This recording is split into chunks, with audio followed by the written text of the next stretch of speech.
कि हीरा मुझे मिल जाए। देव आनंद एक ऐसा कलाकार जिसका निभाया हर किरदार लार्जर दैन लाइफ साबित हुआ। एक ऐसा अदाकार जो अपने वक्त का स्टाइल आइकन था। देव आनंद जिनकी रियल लाइफ भी उनकी रियल लाइफ की जैसे ही रंगीन और तमाम कहानियों से भरपूर थी। हर फिक्र को धुएं में उड़ाता चला गया, हर फिक्र को। एक ऐसा सुपरस्टार जिसने 3 पीढ़ियों की महिलाओं के लिए दिल पराश किया। और आज जब देवानंद इस दुनिया में नहीं है तब भी उनके चाहने वाले के दिलों में इन्हें लेकर वही दीवानगी है जो तब हुआ करती थी जब वो अपने करियर के शिखर पर थे। भी तो आई हो बहार बन के छाई हो। देवानंद जब पैदा हुए थे तो इनका नाम रखा गया था धर्म, लेकिन इनकी माताजी इन्हें प्यार से देव कहती थी। उन्हें देखा देख सब इन्हें देव कहने लगे, जबकि इनके पिता इन्हें देवान बुलाया करते थे। स्कूल में जब देव साहब का दाखिला करा गया तो इनका असली नाम धर्म ही लिखाया गया। अपना दिल तो आवारा न जाने किस। देव साहब जब थोड़े बड़े हुए तो उन्होंने स्कूल के अपने दोस्तों से खुद को धर्मदेव कहकर पुकारने के लिए कहा, लेकिन दोस्तों ने इन्हें धर्मदेव ना कहकर डीडी कहना शुरू कर दिया, जो अल्टीमेटली खुद देव साहब को भी पसंद आया। मेरी तुम भी हो गजब, घूंघट तो जरा ओढ़ो। देव साहब को बहुत बड़ा अच्छा लगता था जब इनके दोस्त इन्हें डीडी कहकर पुकारा करते थे। हालांकि जब देव साहब की पढ़ाई पूरी हो गई तो इन्होंने अपने नाम से धर्म हटा दिया और इस तरह ये धर्मदेव आनंद से बन गए सिर्फ देवानंद। देवानंद साहब के बारे में काफी वक्त तक ये दावा किया जाता है कि उनका असली नाम देवदत्त आनंद था, लेकिन ये बात पूरी तरह से गलत है। खूबसूरत सी कोई हमसे खता हो जाए। खुद देव साहब ने भी कई दफा इसे गलत बताया था। अपने कई इंटरव्यूज में देव साहब ने कहा था कि जो लोग उनका नाम देवदत्त कहते हैं वो गलत है। उन्होंने कई दफा कहा भी था कि जिन वेबसाइट्स पर उनका नाम देवदत्त आनंद बताया जाता है उन्हें सुधार कर लेना चाहिए, क्योंकि उनका असली नाम धर्मदेव आनंद था।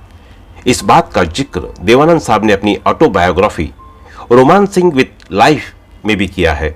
हमसे तो बातें करके चली जाना, ये मौसम है दीवाना। अपनी ऑटोबायोग्राफी रोमांसिंग विद लाइफ में देवानंद जी ने लिखा है कि उन्हें कभी समझ में नहीं आया कि उनके नाम के साथ लोगों ने कब और क्यों साहब लगा दिया। उन्हें पसंद था जब लोग उन्हें देवानंद कहते थे या फिर सिर्फ देव कहते थे। रास्ता देखे है दिल ऐ सौदाई। लेकिन सफलता मिलने के कुछ ही सालों बाद लोगों ने उन्हें देव साहब कहना शुरू कर दिया और फिर सारी जिंदगी उनके नाम के साथ साहब जुड़ा रहा। बकुल देव साहब हो सकता है कि लोग मुझे इसलिए साहब कहते हैं क्योंकि हम बहुत कम उम्र में ही मैंने अपनी खुद की फिल्म कंपनी शुरू कर दी थी और मेरा स्टाफ मुझे साहब कहता था। हालांकि मुझे सिर्फ देव पसंद था।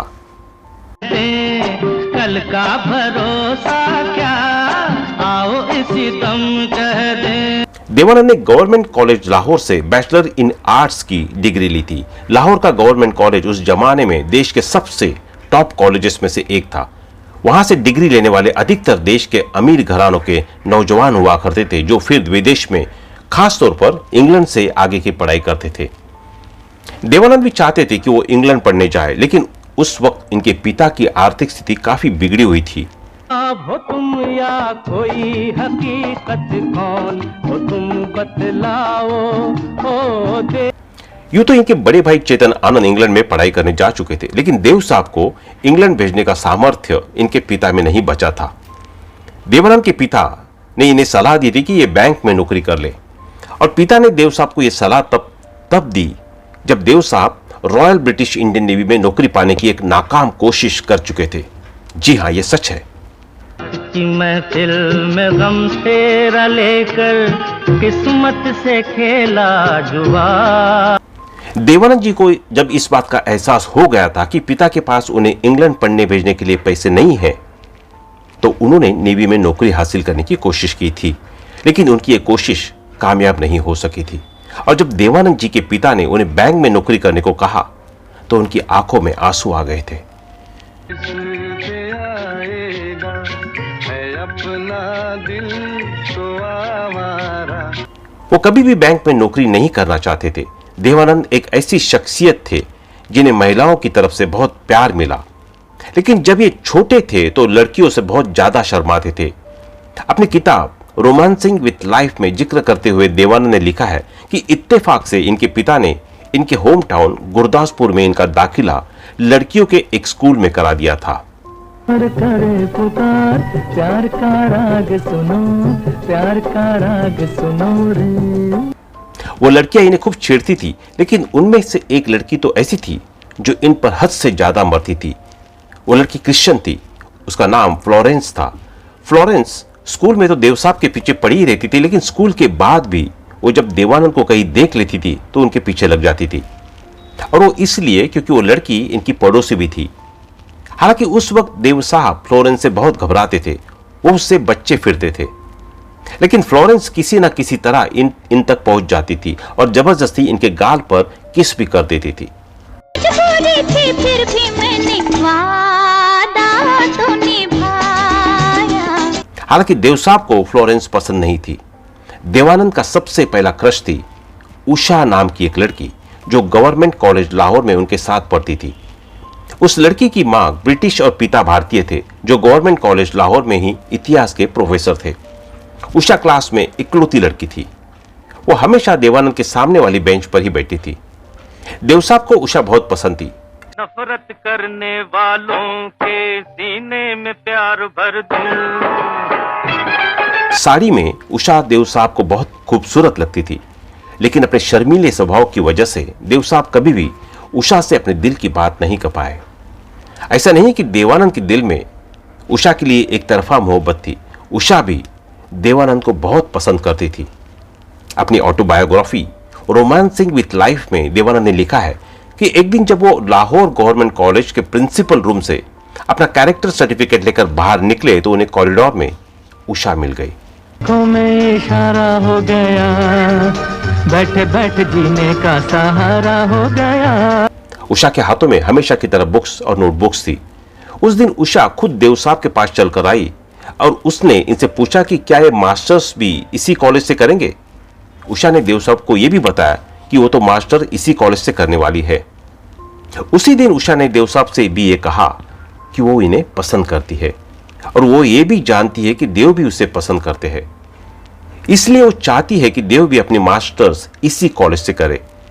दिल पुकारे आरे आरे आरे। देव साहब को उस दिन उषा की वो बातें सुनकर बहुत अच्छा तो लग रहा था, लेकिन साथ ही साथ ये दुखी भी थे, क्योंकि ये फैसला कर चुके थे कि अब ये इस कॉलेज में दोबारा नहीं आएंगे। जब ये तय हो गया था कि देवानंद पढ़ाई करने इंग्लैंड नहीं जा पाएंगे और ना ही उन्हें नेवी में नौकरी मिल पाएंगी, तो वो बहुत परेशान हो गए। उनके पिता चाहते थे कि वो बैंक में या किसी और सरकारी विभाग में क्लार्क की नौकरी पकड़ ले, लेकिन देव जीवन में कुछ बड़ा करना चाहते थे। मेरा दिल तू ही मेरी। हालांकि उन्हें समझ में नहीं आ रहा था कि वो करेंगे क्या। फिर जब उस दिन कॉलेज में इनकी मुलाकात उषा से हुई और इन्हें पता चला कि उषा भी इन्हें पसंद करती है, तो देव साहब को लगा कि इनके चेहरे में कुछ तो बात है, वरना फ्लोरेंस इन्हें इतना किस क्यों करती, और उषा भी तो इन्हें मन ही मन चाहती है। देव साहब ने अपने घर के बाथरूम में लगे शीशे में खुद को निहारते हुए फैसला किया कि ये फिल्मों में हीरो बनेंगे, एक ऐसा हीरो जिसे लोग बहुत प्यार करेंगे। देवानंद के पिता पिशोरीलाल आनंद गुरदासपुर के नामी वकील थे, साथ ही साथ वो बहुत अच्छे वक्ता भी थे। उन्हें फारसी और अरबी भाषा बहुत अच्छी तरह से आती थी। लेडीज एंड जेंटलमैन, मुझ पे है सबके नैन। पिशोरीलाल आनंद की ईश्वर में बहुत गहरी आस्था थी। उन्होंने खुद अपने सभी बच्चों को गायत्री मंत्र सिखाया था, और चूंकि पिशोरीलाल आनंद आर्य समाजी थे तो दूसरों धर्मों का भी बहुत सम्मान करते थे। उन्हें कुरान और बाइबल की बहुत गहरी समझ थी, साथ ही ज्यूइश थोरो की भी काफी जानकारी थी। पिशोरीलाल आनंद जी की अरबी डिक्शन तो इतना शानदार था कि जब वो अपने मुंह से बिस्मिल्लाहिर्रहमानिर्रहीम बोलते थे तो लगता था कि जैसे अरब का कोई मौलाना ये बोल रहा है। इस बात का जिक्र खुद देवानंद जी ने अपनी ऑटोबायोग्राफी रोमांसिंग विथ लाइफ में किया है।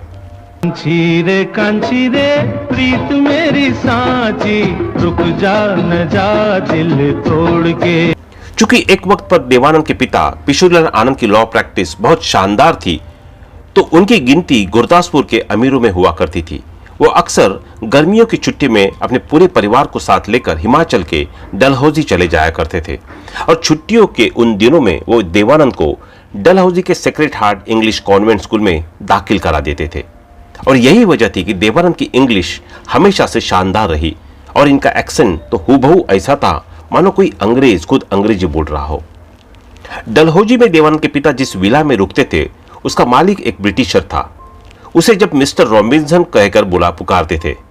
देवानंद के पिता किशोरीलाल आनंद मिस्टर रॉबिन्सन का पूरा विला गर्मियों की छुट्टी में के लिए किराए पर ले लेते थे। उस विला का नाम था क्लियर माउंट। रात न जाए तो न आए। एक दिन उस विला के लॉन में 7 सांप कहीं से आ गए। तब परिवार की सुरक्षा की खातिर किशोरीलाल आनंद जी ने उन 7 सांपों को एक लाठी से मारा था। एक बात जो देवानंद के हर फैन को बताना जरूरी है, वो ये कि हिमाचल के डलहौजी में इनके पिता किशोरीलाल आनंद जिस अंग्रेज मिस्टर रॉबिन्सन के विला में किराए पर आकर ठहरते थे, वो उनका क्लाइंट भी था। दरअसल मिस्टर रॉबिन्सन ने किसी भारतीय महिला से शादी की थी, लेकिन उनकी शादी चल नहीं पाई। आसमां के नीचे हम आज अपने पीछे, प्यार का जहां। भारतीय महिला ने उनके खिलाफ मुकदमा कर दिया था, और चूंकि किशोरीलाल आनंद नामी वकील भी थे, तो मिस्टर रॉबिन्सन ने अपना मुकदमा लड़ने के लिए उन्हें ही हायर कर रखा था।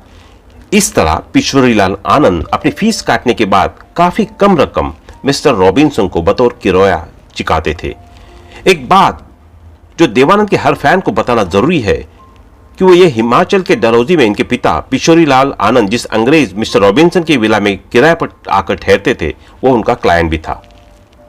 बैठ जा, बैठ गई, खड़ी हो जा, खड़ी हो गई, बैठ जा। दरअसल मिस्टर रॉबिन्सन ने किसी भारतीय महिला से शादी की थी, लेकिन उनकी शादी चल नहीं पाई। भारतीय महिला ने उनके खिलाफ मुकदमा कर दिया था, और चूंकि किशोरीलाल आनंद नामी वकील भी थे, तो मिस्टर रॉबिन्सन ने अपना मुकदमा लड़ने के लिए उन्हें ही हायर कर रखा था। इस तरह किशोरीलाल आनंद अपनी फीस काटने के बाद काफी कम रकम मिस्टर रॉबिन्सन को बतौर किराया चुकाते थे। देवानंद जब छोटे थे तो इन्हें कंचे खेलने का बड़ा शौक था। ये अपने इलाके के मशहूर कंचेबाज थे। अपनी ऑटोबायोग्राफी रोमांसिंग विथ लाइफ में देवानंद कहते कि कंचों में उनके सामने मोहल्ले का कोई लड़का नहीं टिक पाता था। वो एक कंचे से दूसरे पर बिना चुके निशाना लगाते थे, और अक्सर वो खेल में बहुत सारे कंचे जीत लिया करता थे। देवानंद के पिता जानते थे कि कंचों में इनका निशाना बहुत तेज है, लेकिन वो इनसे कहते थे कि तुम्हें कंचों का नहीं, जीवन के किसी दूसरे क्षेत्र में चैंपियन बनना है। चांद जर्द जर्द है, चांद जर्द जर्द है। हालांकि नन्हे देवानंद को उस वक्त पिता की वो बातें पसंद नहीं आती थी। बकौल देवानंद एक दफा तो कंचों के चक्कर में उनकी एक लड़के से लड़ाई भी हो गई, और वो लड़का इन्हें जोर से गिराकर भाग गया था। देवानंद जब अपनी टीनेज में पहुंचे थे तो उनकी मां टीबी का शिकार हो गई थी। उस दौर में टीबी की दवाई गुरदासपुर में नहीं मिलती थी, तो देवानंद को अपनी मां की दवाई अमृतसर से लानी पड़ती थी। एक दफा जून की कड़कती गर्मी में देव साहब अपने एक दोस्त के साथ मां की दवाई लेने अमृतसर गए। चूंकि सूरज आग उगल रहा था, तो देवानंद और उनका वो दोस्त स्वर्ण मंदिर के पास स्थित एक शरबत वाले की दुकान पर रुक गए। उन्होंने दुकानदार, जो कि एक सिख था, उससे 2 गिलास बादाम शरबत देने को कहा। जब उस सिख शरबत वाले ने देवानंद के हाथ में शरबत का गिलास दिया, तो कुछ सेकंड्स के लिए वो देव को देखता ही रह गए। फिर वो देवानंद से पंजाबी में बोले, तेरे मत्थे दे सूरज होगा, तू बहुत वड्डा बनेगा। उस वक्त देवानंद ने मुस्कुराकर उस शरबत वाले की बात को नजरअंदाज कर दिया, लेकिन आगे चलकर आखिरकार उसकी बात सच साबित हो ही गई। तो दोस्तों, अभी के लिए बस इतना ही। मिलते हैं अगले वीडियो में। तब तक आप अपना ध्यान रखिए। Bye bye.